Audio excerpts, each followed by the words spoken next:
अस्सलामुअलैकुम। नमस्कार मेरे सम्मानित साथियों, मेरे युवा साथियों और मेरी प्यारी माताएं बहनों। वीडियो बनाने का मकसद आज हम इस वीडियो के ज़रिए बताएंगे कि हिंदुस्तान के अंदर हमारी पॉलिटिक्स में ज़मीनी इतिहास और ज़मीनी स्तर 1947 से लेके अब तक का सफ़र क्या रहा है। हिंदुस्तान पाकिस्तान के बंटवारा होने के बाद हिंदुस्तान, और हम लोगों को पता है कि ये दुनिया की तीसरी आबादी है इंडोनेशिया पाकिस्तान के बाद जो कि हिंदुस्तान में रहते हैं। लेकिन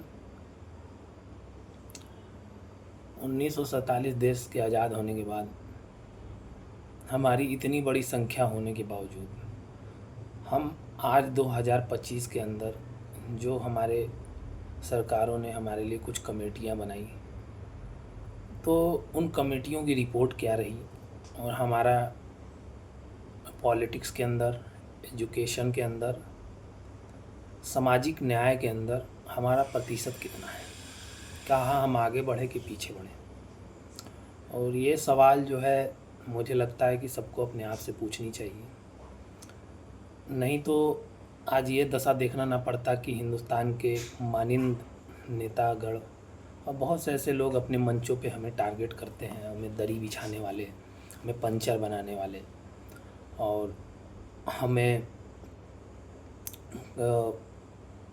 बहुत सी ऐसी चीज़ें हैं जो अलग अलग लोग अलग अलग अपनी बातों से हम लोगों को संबोधन करते हैं। और हम लोग को सुन के जब हमारे पास वीडियो पहुंचती है तो हमें अच्छा भी नहीं लगता है। हम कमेंट डाल के, पोस्ट डाल के, हम अपनी इच्छा अनुसार जैसा भी हमें लगता है हम या तो उनको गाली ही देंगे, या तो उनको अपशब्द बोलेंगे, या तो हमें गुस्सा भी होगा।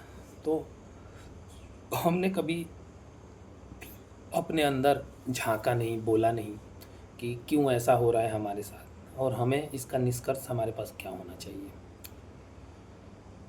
आज के इतिहास में हमें लगता है कि ये सन 2014 के बाद जिस तरीके से मुसलमानों को हर जगह टारगेट किया जाएगा, चाहे वो गौकसी के नाम पे हो, चाहे मॉब लिंचिंग के नाम पे हो, चाहे मुसलमान कोई भी कमज़ोर तबका है उसको, और आसानी से हमारे खिलाफ़ कोई ऐसी चीज़ भी, बड़े बड़े पार्टियाँ हैं जिनसे हम हमेशा से जुड़े रहे, चाहे वो कांग्रेस की पार्टी हो गई, चाहे समाजवादी, चाहे बसपा, हर अलग स्टेट में अलग अलग पार्टियाँ अपने स्तर से काम करती हैं और हमारे बड़े बड़े नेता भी हुए। और कुछ लीडर आज जेल में हैं, कुछ लीडर चले गए,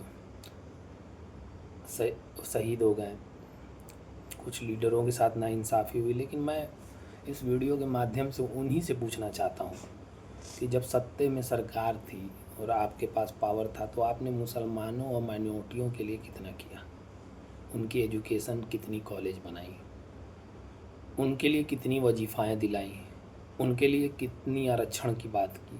और आपको सबसे पता ही होगा कि सबसे ज़्यादा दयनीय स्थिति और इस समय मुसलमान तबके की है। तो उस दयनीय स्थिति सुधारने का सबसे बड़ा जिम्मेदारी किसके पास था? हमने तो अपने क्षेत्र के विभिन्न क्षेत्रों के अपने अलग अलग नेताओं को दिया। आज उनकी इतनी हैसियत नहीं होती है कि वो कहीं जाके हमारे लिए बात कर लें।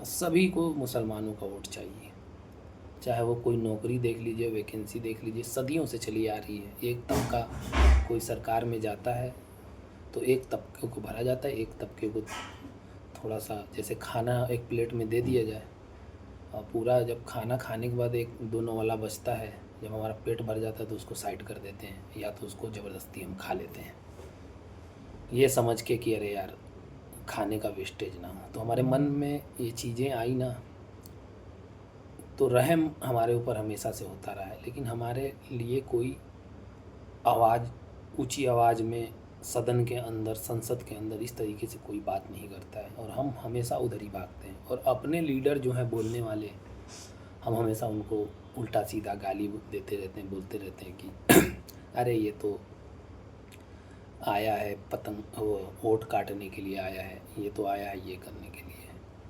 तो आपको ये दिमाग से सोचना पड़ेगा और हमारे जैसे लड़कों को भी सोचना पड़ेगा कि हम लोग, पढ़ाई लिखाई सब अपनी जगह है, सब कुछ अपनी जगह है, लेकिन अगर इस्लामिक हिसाब से भी देखा जाए, जो लोग बहुत ज़्यादा डीपली घुसे हुए हैं, तो पॉलिटिक्स कोई ख़राब चीज़ नहीं है। हमें पॉलिटिक्स अच्छे के लिए करना है, अपना सामाजिक सौहार्द बनाने के लिए, अपने को प्रोग्रेस करने के लिए। तो उन नेताओं से भी पूछना चाहते हैं इस वीडियो के माध्यम से कि जिन नेताओं ने हमारे वोटों को लिया, हमारे मुसलमान तबके की और हमारे लिए क्या किया। हमको तो लगता है उन्होंने अपना ही घर बना, अपना ही समेटा, अपने ही फार्चूनर ख़रीदा, अपने ही बीघों में ज़मीन खरीदी, गरीब तबकों के लिए क्या किया है। ये कोई मदद नहीं होती है कि अगर हम किसी के लिए 10,000 5,000 का मदद करते हैं।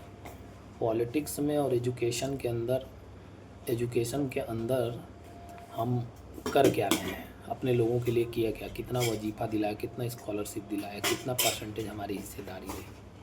जहाँ हिस्सेदारी की बात आती है तो कुछ हिंदू संगठन के लोग चढ़ के हमारा विरोध करते हैं, और हमारे अंदर इतनी ताकत और इतनी क्षमता नहीं बची है कि उनका विरोध करें। सरकार भी उन्हीं के दबाव में रहती है, उन्हीं की वजह से उनकी सरकार बनती है। तो इस चीज़ को समझना पड़ेगा कि हमारे लिए और आपके लिए बेहतर क्या है, हम बेहतर क्या कर सकते हैं। और वीडियो बनाने का सिर्फ मकसद ये है कि आजकल सोशल मीडिया का ज़माना है और हमारी आवाज़ वहीं तक पहुँचेगी।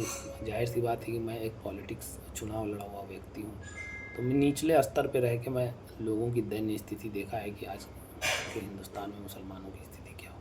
तो मेरा यही बोलना है। तो आप सबसे मेरा निवेदन है कि हमें अपने अंदर झांक के देखना पड़ेगा कि हम क्यों इतना नीचे जा रहे हैं।